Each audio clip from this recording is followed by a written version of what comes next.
તો ગિરનાર ઉપર પણ ધોધમાર વરસાદ વરસી રહ્યો છે। દામોદર કુંડમાં પાણીની આવક થઈ છે।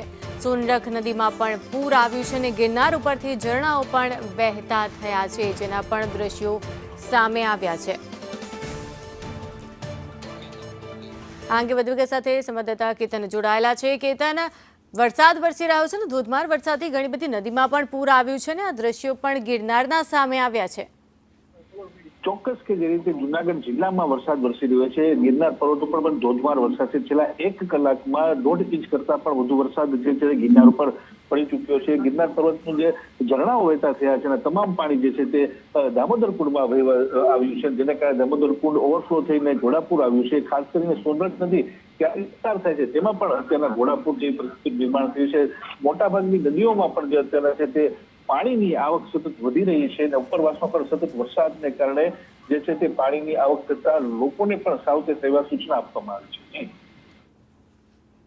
જી આભાર કેતન સમગ્ર માહિતી માટે।